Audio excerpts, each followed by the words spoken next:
talk about why some women prefer to stay single a while, specifically black women, because that just seems to be the topic of discussion and on a lot of platforms. Why so many black women are single or whatever. And the way they make it sound when they have commentary on why black women are single, the way they make it sound like it's some kind of tragedy.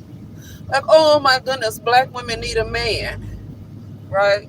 I'm not against having a man, by the way. I'm not against that at all. But what I am against is the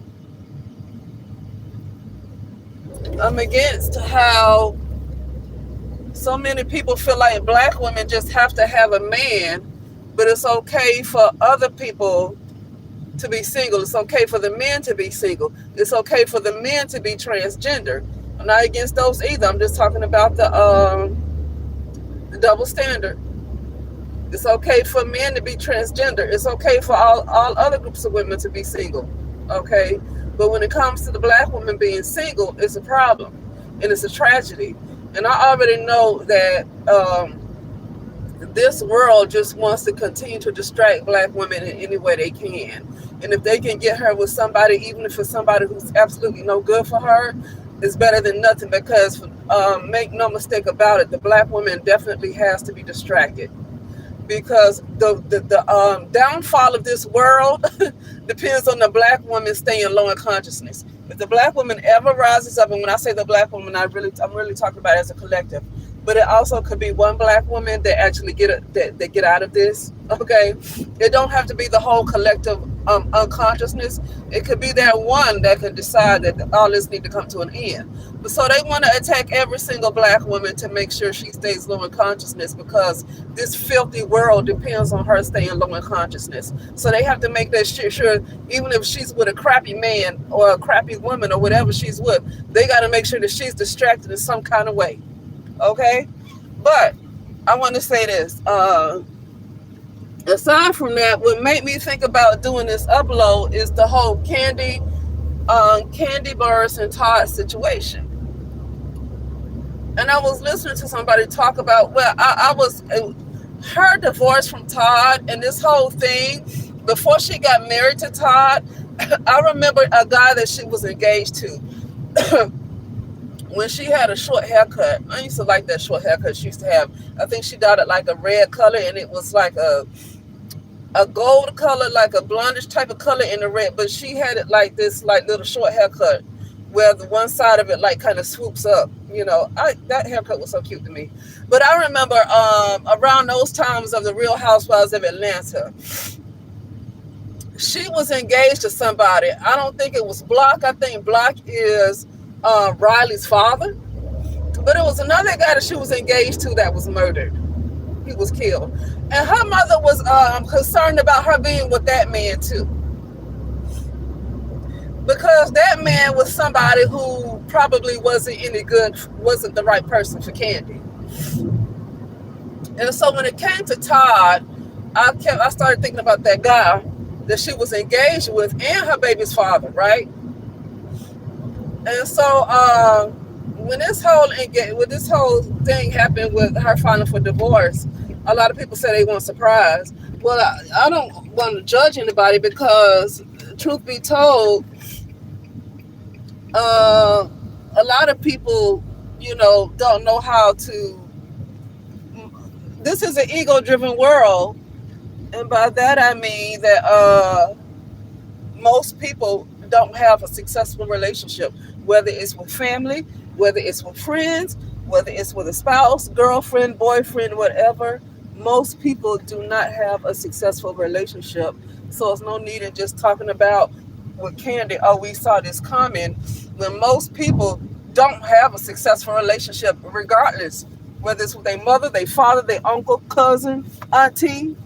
And I'm not saying, like, for some people who don't have successful relationships, I'm not saying it's their fault.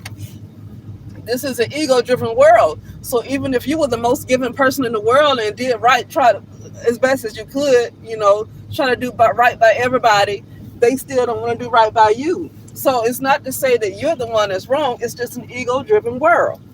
Okay, and when you have a bunch of egos, it doesn't matter how much of a good person you are. You're dealing with a bunch of doggone egos.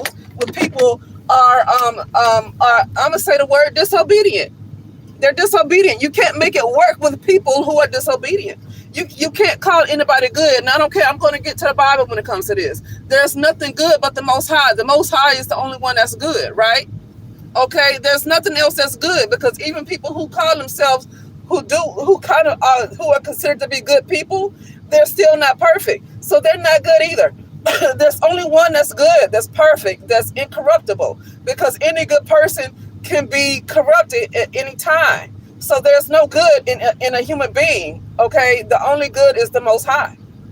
Okay, um, so that's what I'm saying. So when you people say that, oh, we saw this coming, and what show me at least 100 perfect relationships that you could just say off the top of your head. Not something that you got to go and research for the next 30 days, because that's about how long it might take if you really dig deep and see how their relationship really is, besides what they show you on the outside. Off the top of your head, name me 100 relationships that's really, really good. Off the top of your head. Not research. Do not research. If you got to research, that shows how bad the world is. Anytime you got to research, that's how messed up the world is. You should know off the top of your head. Okay? But anyway,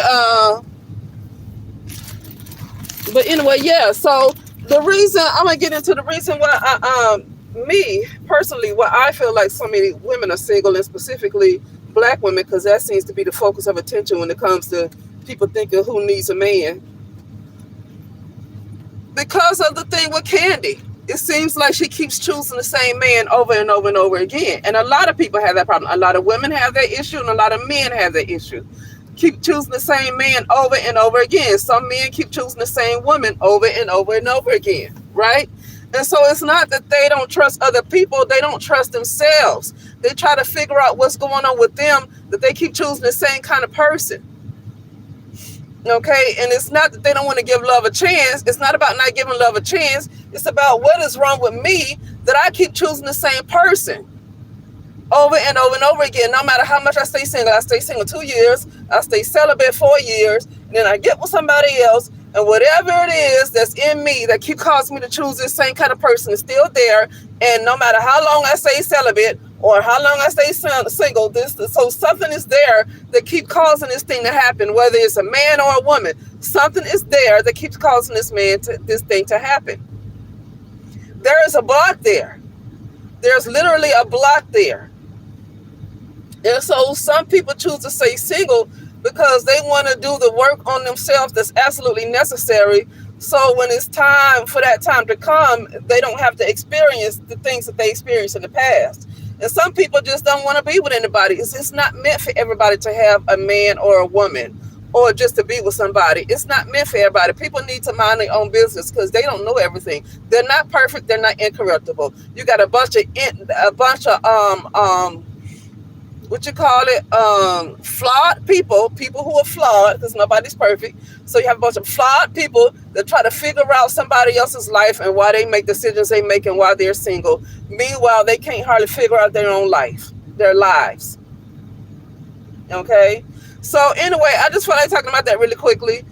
Me personally, as long as my ego still exists, I do not want to be with anybody. I don't want friends. Because listen, I realize that my ego, some people want to call it the devil. I call the devil the ego.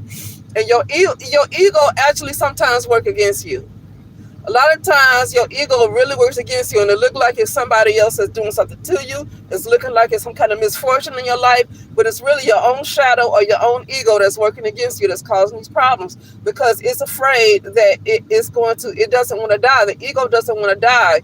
And so it causes all these problems in your life, so you can never get to your authentic self, because the ego wants to live forever.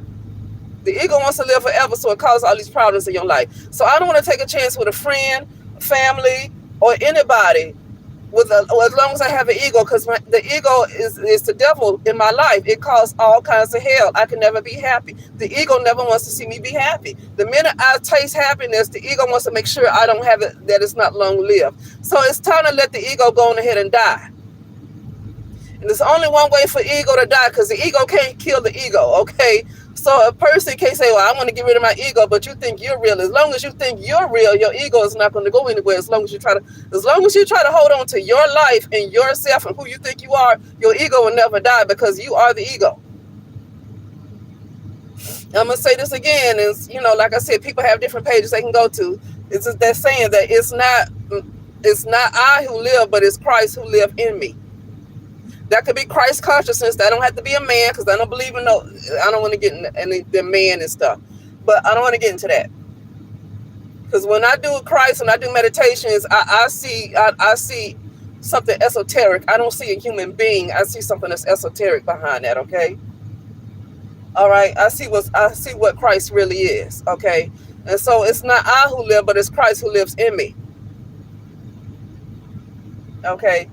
And so that's just what needs to happen. That's the only thing that can get rid of the ego, is the Christ.